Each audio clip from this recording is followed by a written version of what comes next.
وہ انہی جھانسوں کے اندر آتے ہوئے ہمیں پتہ ہی نہیں. آپ یقین کیجئے میں آپ کے ساتھ ان لوگوں کی بات شیئر میں کانپنے شروع ہو جاتا ہوں کہ جب مجھے کالز آتی ہے ان ماں باپ کی کہ جنہیں 1 سال 2 سال 3 سال بعد پتہ چلتا ہے کہ ہمارا بچہ تو لائیو سٹریمنگ کے اندر تھا, ہماری بچی تو لائیو سٹریمنگ کے اندر تھی, ہماری بچی تو وہ جو ہمیں بتا رہی تھی کہ پاپا میں نا مجھے تو وہ آن لائن کچھ کوسچنز دے دیتے ہیں, کچھ تھوڑے سی چیزیں کرنے کے لیے دے دیتے ہیں تو میں وہ کرتی ہوں تو یہ پیسہ وہاں سے آ رہا ہے. ان معصوم ماں باپ کو یہ نہیں پتا کہ یہ بند کمروں کے اندر ان بچیوں کو یہ جھانسے دے کر, بچوں کو یہ جھانسے دے کر کہ آپ گھر بیٹھے 10 لاکھ 5 لاکھ آپ گھر بیٹھے کما لیں گے, یہ کیا ہو رہا ہے ہمارے معاشرے کے ساتھ.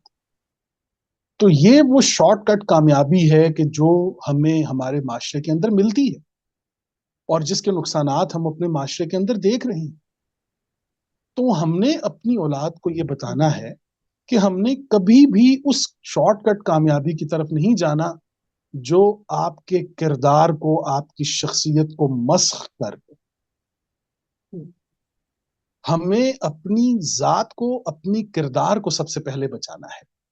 یہ ہماری سب سے پہلی کامیابی ہے جو کہ ہماری ذات سے شروع ہوئی. اور پھر جو انسان اپنی ذات میں کامیاب ہو جاتا ہے, اپنی ذات کو بچانے میں, وہ پھر کائنات کو بچانے میں کامیاب ہو جاتا ہے. پھر وہ ساری باہر کی کامیابیاں اس کے لیے آ جاتی ہیں. آپ یہ دیکھیے کہ میں بہت سے پروگرامز میں بات کر چکا ہوں, بہت معذرت کہ مجھے یہ الفاظ میں یہاں استعمال کروں گا آپ کے سامنے, لیکن چونکہ یہ ہمارے معاشرے کا سچ ہے. تو آپ یہ دیکھیے کہ اس سے ہوتا کیا ہے کہ میں اپنی بیٹی کے ساتھ جا رہا ہوں اور ایک ایک دیوار پر یہ لکھا ہوا ہے اور ابھی بھی لکھا ہوا ہے. میں حیران میں اس بات پر ہوں کہ میں نے 2 دفعہ کلر لے کر اس کو میں نے مٹایا, اس کے باوجود وہ وہاں پر لکھ دیا جاتا ہے اور وہ ابھی بھی لکھا ہوا ہے. تو میں اپنی بیٹی کے ساتھ جا رہا ہوں اسے اسکول چھوڑنے, تو وہ مجھ سے, میری بیٹی یہ پوچھتی ہے کہ پاپا یہاں پہ ڈاگی کہاں پہ ہے. تو میں نے کہا ڈاگی تو کوئی نہیں ہے یہاں پہ, لیکن جو دیوار پر لکھا ہوا تھا وہ یہ لکھا ہوا تھا کہ دیکھیے جناب, استغفر اللہ, I'm sorry کہ میں یہ ورڈ یوز کر رہا ہوں, دیکھیے جناب یہ کتے کا بچہ پیشاب کر رہا ہے. آپ ذرا یہ ورڈنگ دیکھیے. اور صبح دوپہر شام ہمارے بچے اس دیوار کے پاس سے گزر رہے ہیں. اب ایک گند کو بچانے کے لیے اس نے ایک گند دیوار پر لکھ دیا ہے. اور یہ ایک گند تو وہ تھا کہ جو نالی کا تھا یا وہ اس جگہ کا تھا. یہ جو ایک جملہ ہمارے بچوں کو ذہنی مفلوج کرتا ہے, صبح شام ان کے ذہنوں میں, ان کے قلوب میں یہ جو گند ڈلتا ہے, اس کا ذمہ دار کون ہے جی؟ تو لگے ہاتھوں میں یہ بتا رہا ہوں کہ ہمارے جملے جو ہیں یہ بہت اہم ہوتے ہیں. جس طرح اس رکشے کے پیچھے لکھا ہوا تھا کہ گھر بیٹھے یہ کما لیں, تو ہم نے اپنے بچوں کو یہ بتانا ہے کہ پہلی بات کہ آپ نے اس نجاح کی طرف, اس کامیابی کی طرف نہیں جانا جو آپ کو آپ کی ذات سے محروم کر دے, آپ کو آپ کے کردار سے محروم کر دے. آپ نے اس فلاح کی طرف جانا. اب دیکھیے فلاح کہتے ہیں کسان کو. اذان میں بھی ہمارے بچے سنتے ہیں حی علی الفلاح, حی علی الفلاح. اچھا جی, اب فلاح جو ہے, اب فلاح کہتے ہیں کسان کو. تو کسان کو اگر آپ نے دیکھنا ہو تو یہ عمومی عام اب دیکھتے ہیں اپنے گاؤں میں, اپنے علاقوں میں, کہ وہ صبح اٹھتا ہے, وہ اپنا سامان اپنے کندھے پر رکھتا ہے, وہ اپنا بیلچا, اپنا سارا سامان کھودنے کا, اور وہ نکل جاتا ہے کھیتوں کی طرف. لگاتار 3 مہینے 4 مہینے, یہاں تک کہ 6 مہینے کی فصل, صبح خالی ہاتھ جاتا ہے, خالی ہاتھ واپس لوٹتا ہے. دیکھنے والوں کے لیے تو وہ ایک تماشا ہے, ٹھٹھے کرنے والوں کے لیے, مذاق اڑانے والوں کے لیے کہ یہ صبح خالی ہاتھ جاتا ہے, رات ٹوٹا ہوا شام کو یہ واپس لوٹتا ہے, تھکا ہارا, برے حال, لیکن اس کے ہاتھ میں کچھ نہیں. اجلت پسند لوگ اس طرح کی باتیں کرتے ہیں. لیکن جب 6 ماہ کے بعد اسی فلاح, اسی کسان کی فصل نتیجہ پیدا کرتی ہے, تو پھر وہی فلاح اپنے گاؤں میں بھی دانے تقسیم کرتا ہے, وہ زکوٰۃ میں بھی دانے دیتا ہے، وہ آنے والے سال کے لیے بھی دانے رکھتا ہے، وہ اپنے گھر میں بھی رکھتا ہے، اپنے رشتہ دار برادری کو بھی دیتا ہے، تو پتا چلا کہ آپ لوگ ہمارے بچے، وہ مثال کے طور پہ ایک بچہ یونیورسٹی جا رہا ہے، اب وہ 4 سال کی اس کی یونیورسٹی میں ڈگری ہے، کوئی بھی چیز ہے، کوئی بچہ MBBS کر رہا ہے، تو ہمارے لیے تو وہ بھی ایک کسان ہی کی طرح ڈیوٹی کرتا ہے کہ ان سین ریزلٹس ہیں جن پر وہ محنت کر رہا ہے۔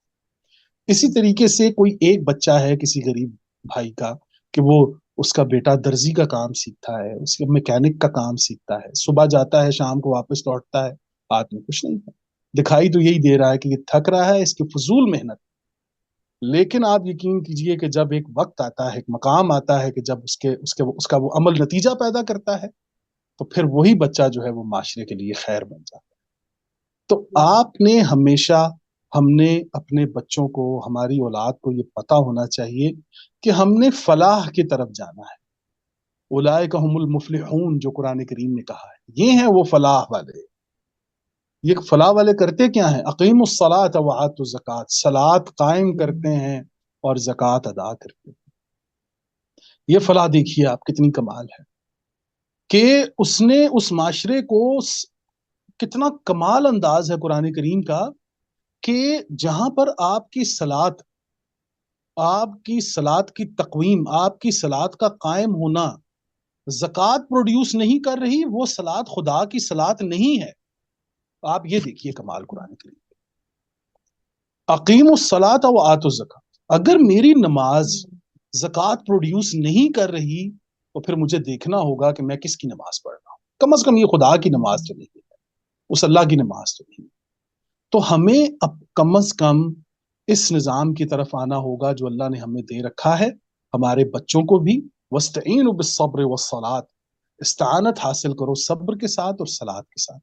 تو ہم نے، ہمارے بچے جو ہیں ان کی کامیابی جو ہے وہ ایک تو اس فلاح کی طرح محنت کے اندر ہے، دوسری کامیابی جو ہے وہ صبر کے اندر ہے۔ وَاسْتَعِینُوا بِالصَّبْرِ وَالصَّلَاةِ، استعانت حاصل کرو صبر کے ساتھ اور صلاۃ کے ساتھ۔ تو صبر کو صلاۃ سے بھی مقدم رکھا ہے قرآن کریم میں۔ تو ہم نے اپنے بچوں کو یہ بتانا ہے کہ آپ نے صلاۃ قائم کرنی ہے، آپ کی نماز زکوٰۃ پروڈیوس کرے گی۔ اگر آپ کی نماز زکوٰۃ پروڈیوس نہیں کر رہی تو پھر آپ کس کی نماز پڑھ رہے ہیں مجھے نہیں پتا، یہ میں نہیں جانتا آپ کس کی نماز پڑھ رہے ہیں۔ اللہ کا جو حکم ہے وہاں پر تو ہر ایکٹ ہے اور اس کے ساتھ اس کا نتیجہ ہے، نتیجہ پیدا ہونا چاہیے اور ہوگا۔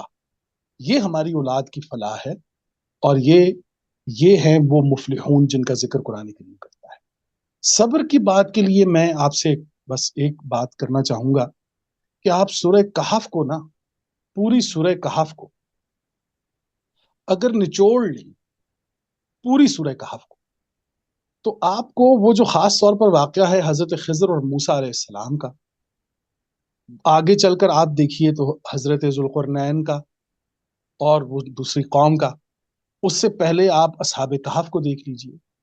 تو تینوں چاروں واقعات کو جب آپ دیکھیں گے تو آپ وہ جو 2 جنت والے ہیں ان کو بھی دیکھ لیجئے، کہ پوری سورت کو جب آپ نچوڑیں گے نا تو ایک چیز سامنے آئے گی، اور وہ یہ کہ انسان کے لیے دنیا کا سب سے مشکل ترین کام یہ ہوتا ہے کہ وہ عمل اور نتیجے کے درمیان صبر کرنا سیکھ جائے۔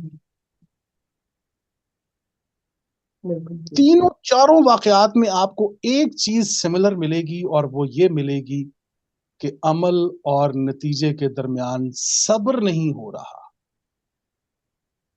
قوم جو ہے وہ صبر نہیں کر رہی۔ تو جن لوگوں کو صبر کا مفہوم مل جاتا ہے، پتہ لگ جاتا ہے کہ ہمارے بچے، پہلی بات کہ ان کو محنت کرنا ہو۔ پاکستان میں 2 پاکستان ہیں، ایک پاکستان جو ہے وہ 7 بجے اٹھنے والا ہے، ایک پاکستان دن 12 بجے 1 بجے اٹھنے والا ہے۔ یہ جو 12-1 بجے اٹھنے والا پاکستان ہے نا، اس کا اپنے مستقبل سے اور پاکستان کے مستقبل سے کوئی تعلق نہیں۔ وہ جو 7 بجے اٹھنے والا، جو فجر کے ٹائم نماز کے لیے اٹھنے والے لوگ ہیں، بچے، جو خواتین، جو فیملیز اٹھنے والے ہیں، یہ ہیں وہ لوگ کہ جو خود بھی بچیں گے اور پاکستان کو بھی بچائیں گے، یہ اسلام کو بھی بچائیں گے، یہ نظام بھی قائم ہے۔ یہ 12-1 بجے اٹھنے والے بچے نہیں۔ تو ہم نے یہ عرض کی کہ ایک تو کامیابی کو ہم نے یہ دیکھنا ہے کہ ہم کامیاب کیسے ہو رہے ہیں، کسی شارٹ کٹ کی طرف ہم نہیں جائیں گے، ہم مسلسل انت تک محنت کریں گے اس فلاح کے لیے، اور ہم نجاح میں بھی اگر جائیں گے، نجاح کے لیے بھی، تو وہاں پر ہم خیر کا طریقہ اپنائیں گے، ہماری نجاح ہمیں فلاح کی طرف لے کر جائے گی، اور پھر نجاح اور فلاح سے ہم فوز کے مقام پر جائیں گے انشاءاللہ تعالی، جہاں پر ہم ایک بہت بڑے نقصان سے بچ کر ایک بہت بڑی کامیابی کی طرف آ جائیں گے۔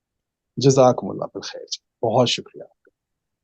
بالکل ٹھیک جی، بہت شکریہ زبیر صاحب، آپ نے بہت تفصیل کے ساتھ بہت ہی سبق آموز گفتگو کی ہے آج۔